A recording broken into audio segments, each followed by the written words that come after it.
नमस्कार दोस्तों, स्वागत है आपका चंद्रा इस यूट्यूब चैनल पे। और आज का जो हमारा टॉपिक है वो पाचन तंत्र के रोग से संबंधित है। पाचन तंत्र के रोग आज मैं यहाँ पे आपको बताने वाला हूँ। हाँ, थोड़ा सा इसके लिए मैं माफ़ी चाहता हूँ, थोड़ा सा ये तीसरी वीडियो आने में थोड़ा विलम्ब हुई, थोड़ा सा कुछ टेक्निकल प्रॉब्लम भी चल रही थी। फिलहाल अब कोई दिक्कत नहीं है और वीडियो इस तरह से आती रहेंगी। और भी इसमें काफ़ी जो है हमने कुछ अपडेशन भी किया है, तरह तरह के जो है मैप वगैरह भी मंगवा लिए हैं, ताकि जो है समझाने में जहाँ तक हो सके आसानी हो सके। चीज़ों को आसान बनाने का ही मेरा जो है नज़रिया रहता है, इसीलिए थोड़ा सा मैं आप लोग के साथ में मेहनत करना चाहता हूँ। तो आज का ये जो तीसरा टॉपिक है वो है पाचन तंत्र के रोग। तो आप निश्चिंत हो जाइए, अब इसी तरह से वीडियो इसमें पढ़ेंगे। बस हाँ, आपका जो काम है नोट बनाने का, वो नोट आप जरूर बनाते रहेंगे, क्योंकि अगर नोट नहीं बनाएंगे तो ऐन मौके पे आप जा करके प्लेलिस्ट में अगर वीडियो को डाउनलोड करके देखेंगे तो नहीं हो पाएगा। इसलिए पहले ही बता रहा हूँ, सावधानियाँ हमेशा बरतनी चाहिए। तो आइए स्टार्ट करते हैं। सबसे पहले मैं डिस्कस कर देता हूँ। ये बायलैंग्वेज होगा, थोड़ा सा मैं इंग्लिश में वाले को भी, इंग्लिश मीडियम के जो बच्चे उनको भी परेशानी नहीं होगी। थोड़ा सा मैं बताऊँगा, कन्वर्जेशन उसमें भी थोड़ा सा करूँगा, तो टेंशन लेने की बात नहीं है। तो चलिए आइए देख लेते हैं। अपेंडिसाइटिस, सबसे पहले देखते हैं कौन कौन से रोग हैं, उसके बाद हम वन बाय वन डिस्कस करेंगे।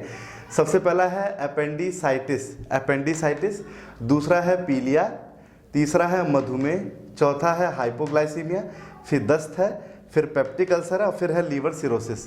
तो अपेंडिसाइटिस को इंग्लिश में अपेंडिसाइटिस कहते हैं, पीलिया को जॉन्डिस कहते हैं, मधुमेह को डायबिटीज़ कहते हैं, हाइपोग्लाइसीमिया को इंग्लिश में भी हाइपोग्लाइसीमिया ही कहते हैं, दस्त होता है डायरिया, और पेप्टिक अल्सर को भी इंग्लिश में पेप्टिक अल्सर ही कहते हैं, और फिर है लीवर सिरोसिस। इसको भी बेसिकली ये इंग्लिश का ही हिंदी वर्ड है, लीवर सिरोसिस को ही लीवर सिरोसिस इंग्लिश में ही कहते हैं। हिंदी में बेसिकली इसका नाम जो बदल जाता है वो सूषण रोग हो जाता है ना, तो वो चीज़ें अंतर है। अब आइए दोस्तों, ये जो भी 7 रोग हैं इसको हम लोग डिस्कस कर लेते हैं, क्या हैं चीज़ें।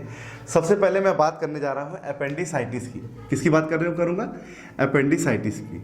तो हमने पढ़ा था पाचन तंत्र में, हमने पाचन तंत्र में क्या पढ़ा था, थोड़ा सा मैं रिवाइंड करूँगा आपको, तो ध्यान दीजिएगा।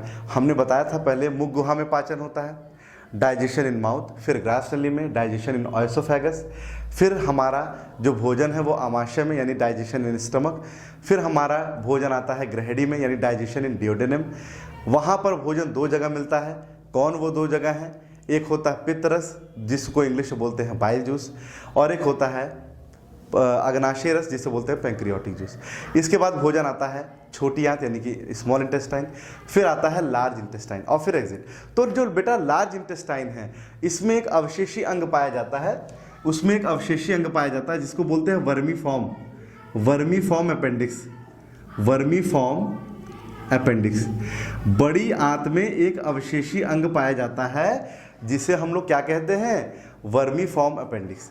तो कभी कभी क्या होता है कि कोशिकाओं में संक्रमण हो जाने से इसके आकार में वृद्धि हो जाती है। ध्यान दीजिएगा, कभी कभी क्या हो जाता है, कोशिकाओं में संक्रमण हो जाने से इसके आकार में वृद्धि हो जाती है, जिस कारण इसका आकार बढ़कर फूल जाता है और पेट का जो निचला हिस्सा होता है उसमें दर्द होने लगता है। जब पेट के निचले हिस्से में दर्द होने लगता है तो इसी को ही हम लोग बोलते हैं अपेंडिसाइटिस। क्या बोलते हैं? अपेंडिसाइटिस कहते हैं। क्या कहते हैं बेटा? अपेंडिसाइटिस। सब चीज़ें क्लियर होनी चाहिए और याद भी होनी चाहिए, इसे हम लोग अपेंडिसाइटिस कहते हैं। अच्छी चीज़ें पता चली। अब हम लोग नेक्स्ट जो है पाचन तंत्र के रोग पे आएंगे, जिसे कहते हैं पीलिया। क्या कहते हैं? पीलिया। इंग्लिश में बोलते हैं जॉन्डिस। क्या बोलते हैं? जॉन्डिस। तो जैसा कि मैंने आपको बताया था, पाचन तंत्र में, डाइजेस्टिव सिस्टम में एक पार्ट था, जब भोजन हमारा आमाशय के बाद डियोडेनम में आता है तो भोजन पहले पित्त रस में मिलता है। तो मैंने बेटा पित्त रस में मैंने आपको बताया था, जो पित्त रस होता है, यहाँ बता रहा हूँ, जो पित्त रस होता है इसमें 2 वर्णक पाए जाते हैं। मैंने डिस्कस किया था 2 वर्णकों के बारे में, एक था बिलीरुबिन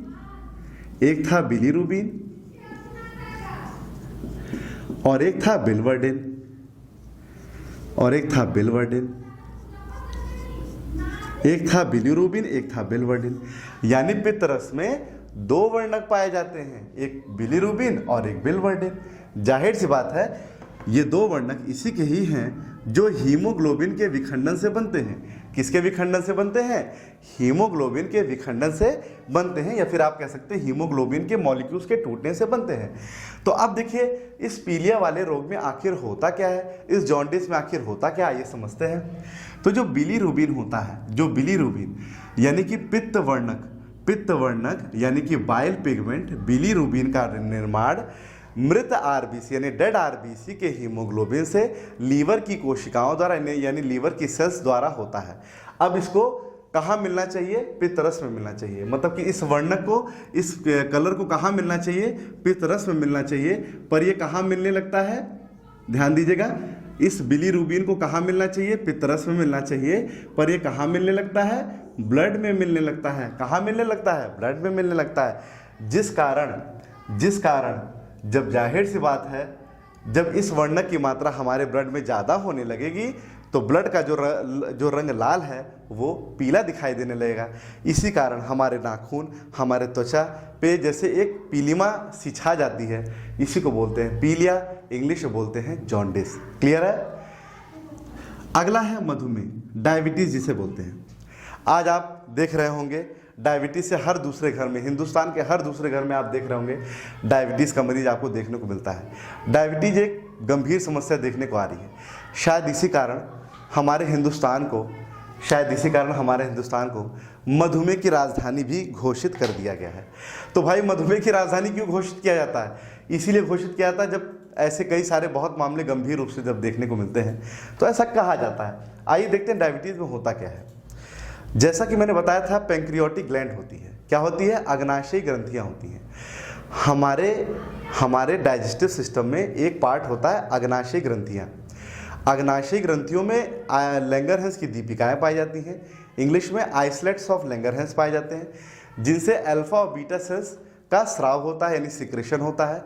बीटा सेल से निकलता है इंसुलिन हार्मोन। ध्यान देंगे, बीटा सेल से निकलता है इंसुलिन हार्मोन, जिसका हमारे शरीर में प्रमुख काम क्या होता है? जिसका हमारे शरीर में प्रमुख काम होता है हमारे ब्लड में, हमारे खून में ग्लूकोज की मात्रा का नियमन करना।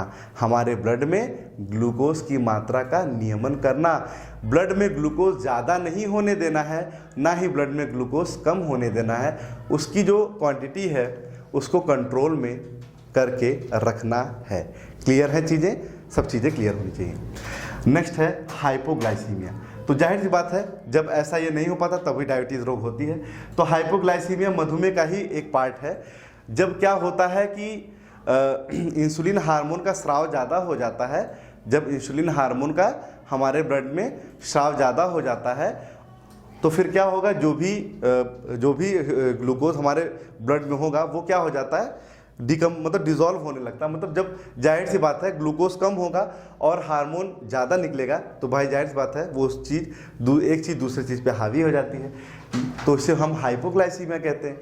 यानी हम ये कह सकते हैं हाइपो एंड हाइपोग्लाइसीमिया क्या होता है? जब क्या होगा? इंसुलिन हार्मोन जब ज़्यादा हो जाए तो हाइपोग्लाइसीमिया, और जब कम हो जाए तो हाइपरग्लाइसीमिया। तमाम जैसे रोग होते हैं। अगला है दस्त, जिसको हम लोग बोलते हैं डायरिया। क्या बोलते हैं? डायरिया। तो दस्त कोई ऐसी बीमारी नहीं है। दस्त को इंग्लिश में हम लोग बोलते हैं डायरिया। और डायरिया जो होती है बेसिकली हमारा जो इंटेस्टाइन होता है, एक छोटी आंत होती है, एक बड़ी आंत होती है। तो एक जानकारी के लिए एक पॉइंट बता दूं आपको, जो छोटी आंत होती है उसकी लंबाई ज़्यादा होती है बड़ी आंत से। ठीक है? तो कहने का मतलब यह है कि जो छोटी आंत होती है, जो हमारी छोटी आंत होती है या बड़ी आंत होती है, जो भी है, आंत की मैं बात करता हूँ, तो कभी कभी क्या होता है आंत में वायरस या जीवाणु का संक्रमण हो जाता है। तो आंत में वायरस या जीवाणु के संक्रमण होने से कौन सा रोग हो जाता है? दस्त हो जाता है, जिसे बोलते हैं डायरिया। नेक्स्ट हमारा है दोस्तों पेप्टिक अल्सर। बेसिकली इसको हम लोग घाव कहते हैं। क्या कहते हैं? घाव। ये क्या होता है? ये घाव होता है। पेप्टिक अल्सर क्या होता है? घाव होता है। पाचन तंत्र का ये आम रोग है, एक तरह का घाव होता है। तो ये पेप्टिक अल्सर इसीलिए होता है, जो है आप कह सकते हैं अनियमित भोजन, मानसिक आवेश, चिंता, तमाम तरह की जो समस्या है उससे ये घाव जो है आमतौर पे देखने को मिलते हैं। नेक्स्ट है लीवर सिरोसिस। लीवर सिरोसिस जिसे बोलते हैं यकृत का सूजन रोग, लीवर का सूजना। तो लीवर में सूजन कैसे आती है? लीवर सूजन बहुत ज़्यादा अत्यधिक शराब पीने से आती है। और ये ज़रूरी नहीं है बहुत ज़्यादा शराब पीने से ही है, हो सकता है लीवर की सेल्स में इन्फेक्शन हो गया हो या संक्रमण हो गया हो, इस कारण भी आती है। तो लीवर सिरोसिस इसे बोलते हैं। तो लीवर सिरोसिस कब होता है? अत्यधिक शराब के सेवन से। ध्यान दीजिएगा, अत्यधिक शराब के सेवन से, अत्यधिक शराब के सेवन से जो है कौन सा रोग होता है? Liver cirrhosis. या हेपेटाइटिस बी या सी वायरस की चपेट में जब कोई व्यक्ति आ जाता है तो भी आपका लीवर सिरोसिस जैसे रोग देखने को मिलते हैं। यह ज़रूरी बेटा नहीं है कि बहुत ज़्यादा शराब पीने से ही लीवर में सूजन आएगी, यह ज़रूरी नहीं है। ये तो है ही है, साथ ही साथ हेपेटाइटिस बी या सी के वायरस से या फिर सेल्स में किसी तरह के इन्फेक्शन होने से भी ऐसा होता है। तो ये था हमारा आज का वीडियो, पाचन तंत्र का रोग। कैसा लगा प्लीज़ कमेंट करके जरूर बताइए। सेशन को ज़्यादा से ज़्यादा शेयर जरूर कर दिया कीजिए प्लीज़, इससे हमारा मनोबल उठता है और हमको कुछ और नया से नया करने का हमको थोड़ी सी हिम्मत मिलती है। तो चलते हैं, मिलते हैं इसी विज्ञान के फिर नेक्स्ट वीडियो में। अभी के लिए इतना ही, धन्यवाद।